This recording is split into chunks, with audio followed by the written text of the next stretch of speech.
प्रातः ज्योतिर समस्त भाई भणी मानू मोर शुभेच्छा एवं नमस्कार जनाए। आपण मानकु अशेष अशेष धन्यवाद कारण आपण माने नियमित भाव में आम मानकर ए कार्यक्रम को देखुचंती।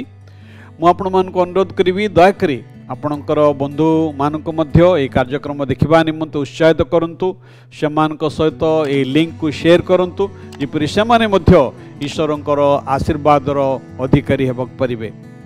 आ गोटे कथा कहवाई चाहे, जदि ये कार्यक्रम जहाँ आपण मैंने देखुंत कार्यक्रम संबंध में जदि आपण मानकर कौन प्रश्न कौन सन्देह थाए ता मान को जनातु। जदि आपणकर कौन प्रार्थना अनुरोध मध्य थाए ता मध्य आम मान को जनातु, आम माने आपणक निमंते प्रार्थना करिबु।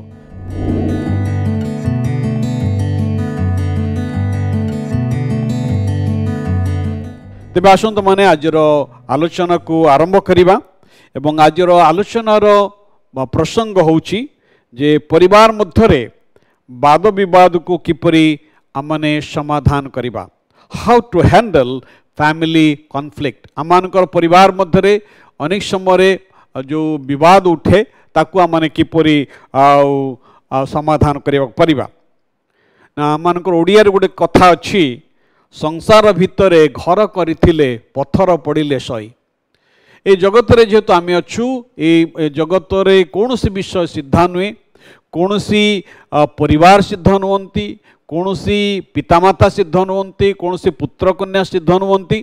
तेणु ए संसार मध्य अनेक प्रकार वाद विवाद देखा जाय थाए।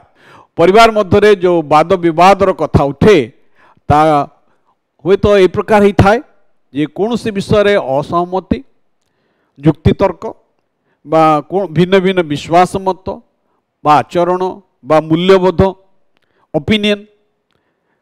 से सब रे असहमति प्रकाश करिबा वाद विवादर सूत्र ही थाए। पारिवारिक जो कंदल, पारिवारिक जो विवाद ता एक प्रकार नुहे, समान स्तर नुहे। बेले बेले गोटे गोटे विवाद छोट विवाद, गोटे गोटे विवाद बहुत बड़ विवाद, छोट विवाद गुड़िक बड़ विवाद आड़ को आम को कड़े नहीं थाए। अनेक समय बाप एवं पुओ मध्यरे बा स्वामी एवं स्त्री मध्यरे, पुओ एवं माँ मध्यरे किंबा सासु एवं बो मध्यरे ए प्रकार ही थाए। पृथ्वी रे कौनसी परिवार नहीं जो परिवार मध्यरे वाद विवाद नहीं। सब परिवार किछि ना किछि अछि, किंतु आमर परिवार मध्यरे आमे किपरि आमानकर वाद विवाद को आमने संभाल पारिबा, किपरि तार समाधान करिया पारिबा। आमे आजी शास्त्र किछि कथा देखिबा जहाँकि आमानकर पारिवारिक विवाद को आमने किपरि समाधान करिया पारिबा। कारण विवाद जदि अच्छी, जदि प्रश्न अच्छी उत्तर अच्छी, जदि विवाद अच्छी समाधान अच्छी, आउ समाधान न हेले परिवार या संपर्क को नष्ट कर दिए, परिवार को ताहा भांगी पकई थाए। भिन्न भिन्न मूल्यबोध, दृष्टिभंगी, भाव प्रवणता भाव में आमने बढ़ी थाउ एवं यार प्रभाव रे आमे आसी थाउ।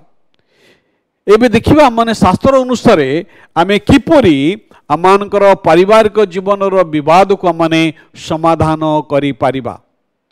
प्रथम कथा जदि याकू जदि समाधान करिबा पे चाहंती ताहले या स्वीकार करिबा जे वाद विवाद एक साधारण विषय अटे। परिवार मध्यरे, परिवार रे जो समस्त घटना घटुची ता साधारण घटना अटे। जो परिवार रे समानकर पारिवारिक विवाद रही ताकू जदि समाने समाधान करती सेमाने परस्पर को दृढ़तार सहित प्रेम करि थांती। परिवार मध्यरे भिन्न भिन्न मत अच्छी, से वास्तवता को आम को ग्रहण करने हब। द्वितीय रे परस्पर को शुणिबा द्वारा, परस्पर को शुणिबा को शिक्षा करने द्वारा अनेक समय परिवार कौन हुए ना आमे निज कथा कहवाई बहुत आग्रह प्रकाश करता। अन्यर मत को अन्यर कथा शुणापी आम धैर्य न थाए। तेणु अन्यर मत को स्वीकार आम कर न जदि आमे ताहा करबाने ताहले विवाद आउ थरे बढ़ी थाए आउ आमाने धैर्यहरा हेई थाओ। तृतीय रे जदि पारिवारिक समस्या पारिवारिक जो विवाद को आम समाधान करने चाहूँ ताहले क्षमा देवा को आम शिक्षा करने पड़ो आमको आम जदि क्षमाशील हेबा नहीं क्षमा देवा नहीं कारण पारिवारिक विवादर समाधान निमंते सबुठारु बड़ विषय है परस्पर को क्षमा देवा परस्पर को ग्रहण करवा जदि आम परस्पर को क्षमा देवा एवं परस्पर को ग्रहण करवा तले सबु समस्यार समाधान हो प्रभु जीशु तांकर शिष्य मान को प्रार्थना रे कथा शिखेले आ कहले आमे माने जेपरी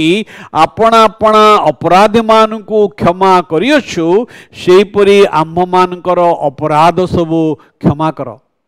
भाई भणी माने जदि आम माने परस्पर को क्षमा देबा तेबे आम माने क्षमा पाइबा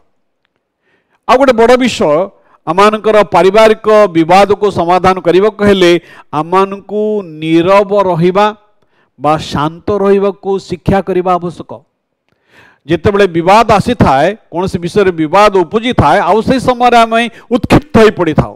से समय आम मैंने क्रोधान्ध होई था से समय आम मैंने रागी जाई था किंतु आम जदि ए वाद विवादर समाधान चाहूँ ताहले आमानकु नीरव रहिबा को शिक्षा करने पड़ो शांत रहिबा को शिक्षा करने पड़ो कारण ईश्वर का वाक्य आमानकु शांत रहिबा पई शिक्षा दिए जेतेबेले आमने कौन सी विषय क्रोधान्वित होता विचलित होता से समय कौन सी सिद्धांत न नहीं शांत रहू आम आत्मसंयमता रक्षा करूँ एवं पंचम आम जहाँ कहूँ से प्रति आम नियंत्रण रखू जाग्रत रू कारण आमानकर वाक्य क्या कौन आघात दौची ता जानिबा आवश्यक आमने आमर वाक्य पर नियंत्रण रखिबा कारण मुखरू जो वाक्य बाहरी जाई थाए ता आउ फेरी आसे नहीं से कौन सी कथा माने एपरी कहबा नहीं जहाँकि आमानकर लोक मान को आघात दब एवं आमने ईश्वर प्रेम रे परस्पर को प्रेम करिबा परिवार को ईश्वर निकट रे प्रार्थना रे समर्पण करिबा इंग्राजी गोटे कथा अच्छी the family that praise together stage together से जो परिवार एकत्र प्रार्थना करते एवं परस्पर को आमने सम्मान दो ईश्वर के वाक्य एक कथा लिखा अच्छी समादर रे परस्पर को श्रेष्ठ ज्ञान कर आम परिवार मध्य समस्त को सम्मान देवा परस्पर को श्रेष्ठ ज्ञान करवा जदि एतद् व्यतीत जदि कौन सी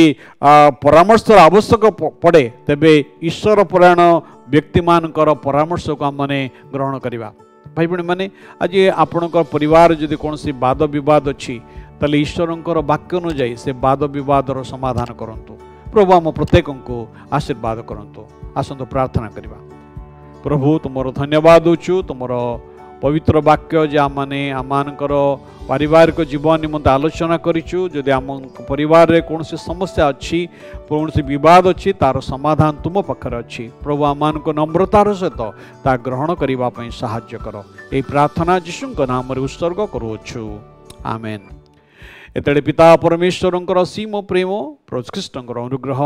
पवित्र धर्मात्मा परमेश्वरंकर चिरंदन शांति शक्ति एवं सुमधुर सहभागिता और चेतना आम मानकर सहित ख्रीष्ट प्रत्येक विश्वासी भाई भूण मान सहित यही समय ठू प्रभु ख्रीष्टंकर द्वितीय आगमन पर्यंत सदाकाल संगे संगे रही मंगल एवं उपकार करंतु आमेन ईश्वर आपण मान आशीर्वाद करंतु धन्यवाद।